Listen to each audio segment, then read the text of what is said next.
Alô, amigos do Arena Esportiva, aquele abraço. Hoje vamos conversar com os deputados Carlos Roberto Osório e Paulo Ramos. E o convidado é o presidente da AGLO, Autoridade de Governança do Legado Olímpico, Paulo Márcio Dias Melo.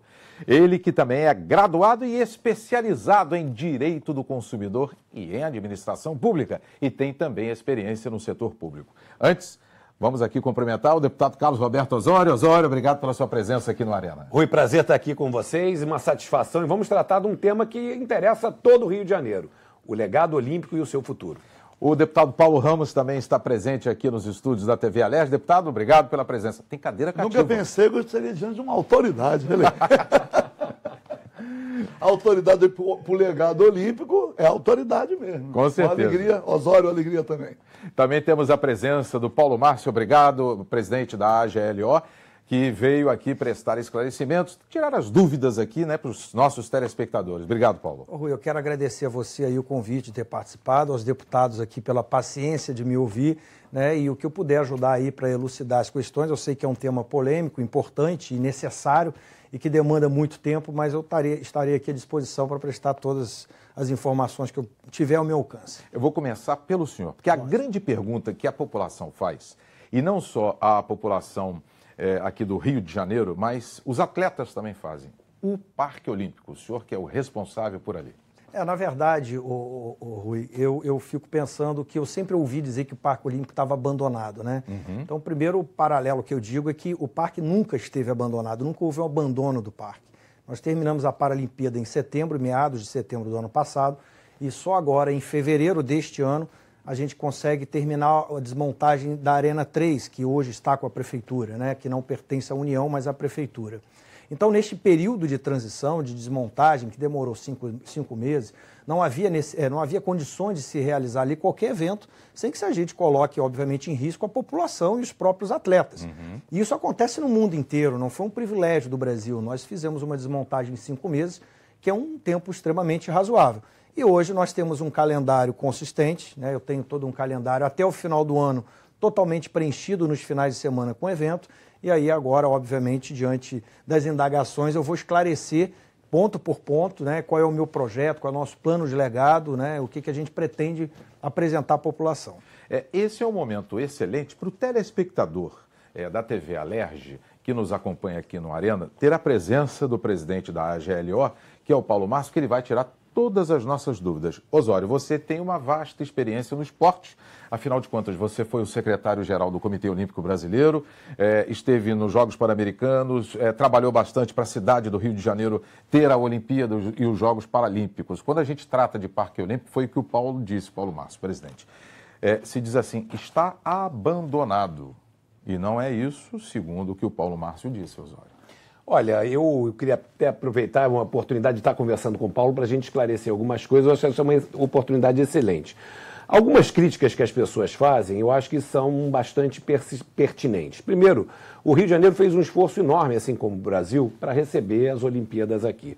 E o Parque Olímpico é o coração das Olimpíadas e havia, antes dos Jogos, toda uma perspectiva de utilização futura que não se observou. Primeiro, havia a proposição de que o Parque Olímpico, ou parte dele, se transformaria no Centro Olímpico de Treinamento do Brasil, ou seja, os atletas brasileiros, depois dos Jogos, poderiam se utilizar daquela infraestrutura num centro de treinamento coordenado, aberto para outros países da América do Sul, enfim, mas que aqui seria a âncora do esporte de alto rendimento no Brasil. Isso ainda não acontece, é importante que a gente entenda se existe ainda esse plano ou se esse plano mudou. E uma outra questão que não diz respeito à operação do Parque Olímpico em si, mas à articulação dos níveis de governo, é o calendário esportivo do Rio de Janeiro para a utilização desse legado. Claro. Desde que os Jogos Olímpicos acabaram, nós não tivemos grandes eventos no Parque Olímpico. Tivemos eventos não esportivos, como o Rock in Rio, que foi um grande sucesso, que terminou agora recentemente. Mas no calendário de eventos esportivos, de utilização daquele equipamento, seria uma ótima oportunidade, Paulo, para você poder mostrar para a gente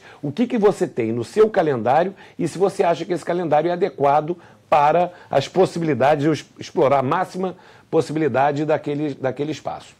Acho que são dois temas para a gente tratar. Paulo, por favor. Então, assim, eu vou tentar ser breve, porque o assunto realmente exige, às vezes, uma discussão um pouco mais aprofundada, mas eu vou resumir.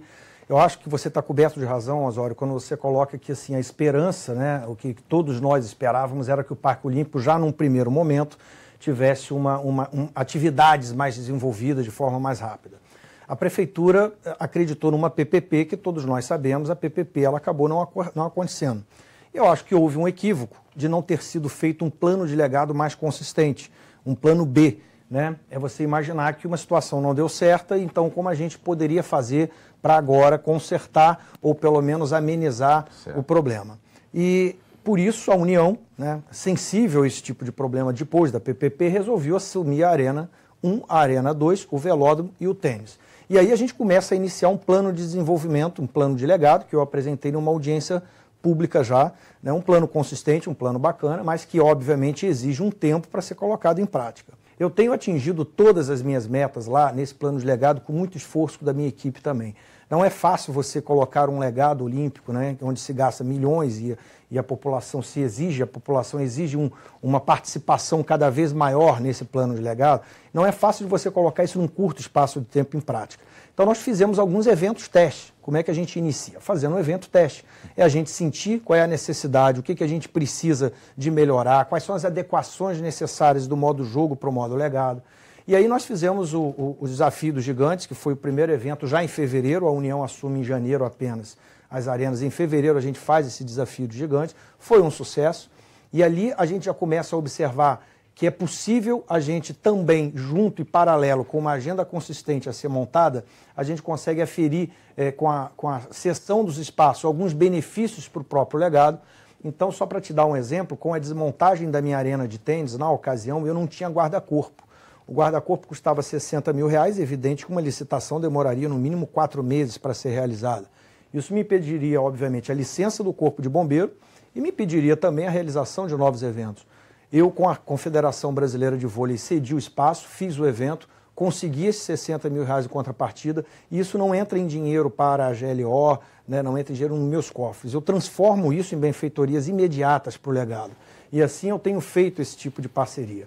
Então, a partir daí, a gente começa a fazer uma série de eventos. Eu tive um evento importante, que foi um campeonato mundial de vôlei de praia, que aconteceu lá. Recentemente, que aconteceu lá. Foi um campeonato de grande importância, foi um campeonato que trouxe novamente muitos turistas e também atletas para cá. E digo a você que nós temos outros campeonatos mundiais já programados. Eu vou ter agora um campeonato em novembro mundial militar também de vôlei de praia. Nós temos um campeonato mundial de ciclismo a ser realizado já confirmado, inclusive a imprensa tem divulgado para o ano que vem. É óbvio que eu pretendo trazer para cá, para a Arena 1, e é possível que a gente consiga isso, né? Mas depende também de federações internacionais, trazer para cá o Grand Prix de vôlei. Seria excelente. Então, são vários eventos internacionais que aos poucos eles vão surgindo, mas a gente está numa fase de plantar uma ocupação, ver as necessidades e se adequar a elas para voltar a fazer eventos importantes e de grande porte, porque isso precisa de uma estrutura, evidentemente, maior e mais bem preparada. O deputado Paulo Ramos tem um projeto de lei aqui na Assembleia Legislativa, Paulo e Carlos Alberto Osório, que deve ser votado já nos próximos dias, na próxima semana, para dar o nome do Parque Olímpico a um nome que é referência não só nacional, como mundial do atletismo, que é o Ademar Ferreira da Silva, deputado Paulo Ramos. Foi uma sugestão que alguns atletas antigos me trouxeram e eu entendi que era justo e tenho aqui o reconhecimento muito grande no Legislativo. Todo o apoio. E o Osório, que é ligado a esse ramo de atividade, eu sou ligado a um ramo que eu chamo assim, mais pé no chão, né? Então a minha preocupação e a minha indagação em relação ao legado olímpico, o Brasil não tem como demonstrado a vocação para a massificação da prática esportiva. Ali serão os grandes eventos, mas como isso pode contribuir para que amanhã também aquele legado olímpico possa ser utilizado para competições mais, porque eu digo assim, mais populares. Eu digo mais populares, a presença mesmo dos clubes nacionais, para incentivar a prática esportiva, porque a descoberta de talentos, né? Alto rendimento.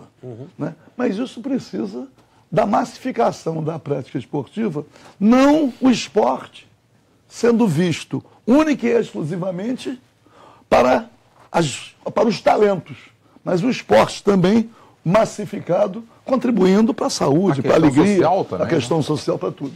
Como é que esse legado pode alcançar esse objetivo? Já alcançou, deputado. Lhe digo o seguinte, desde que eu entrei lá como gestor dessas arenas, a minha preocupação não era só focar em esporte de alto rendimento. Eu entendo que as instalações, ela precisa necessariamente abarcar os esportes de base, que é a descoberta, obviamente, de novos talentos, o esporte educacional e projetos de inclusão social. Já em janeiro nós tivemos um projeto que é o Brincando com o Esporte, onde nós tirávamos as crianças ali da Redondeza, principalmente da Cidade de Deus, e colocamos lá dentro no período de férias com práticas esportivas. Eu tenho hoje já funcionando lá o Esporte e Cidadania para Todos, que atende 450 crianças com 12 modalidades esportivas e já é feito em parceria com a Secretaria Nacional de Esporte, Lazer e Inclusão Social, em que também a gente atende a várias escolas da Redondeza. Eu tenho o projeto Viva Vôlei.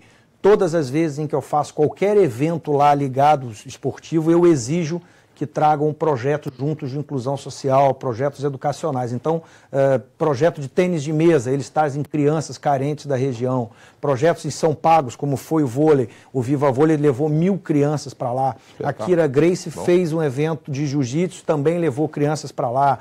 O Flávio Canto tem levado crianças para lá em projetos junto com a Kira Grace. Então, essa minha preocupação de inclusão social, eu entendo que o nosso legado ele não deve só estar focado nesses projetos de grande visibilidade, com grandes atletas, mas a gente buscar também esse nível de projeto e que a gente já tem colocado em prática lá.